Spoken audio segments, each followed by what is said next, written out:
Hello everyone, my name is Daniel Thomas and I'm going to list 5 reasons to use RFID.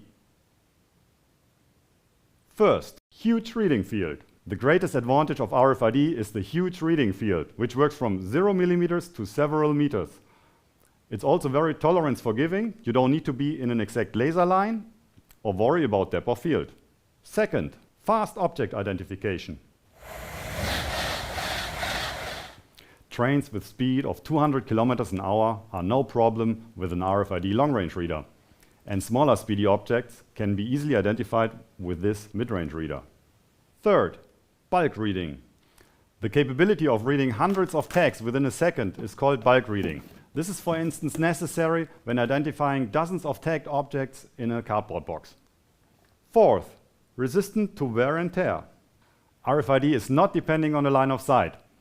That makes it resistant to wear and tear. Dust, rain or dirt have no impact to the read rate.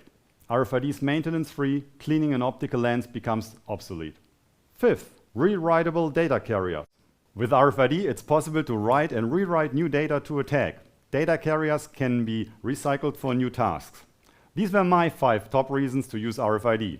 What are your main reasons to use RFID? Leave a comment below.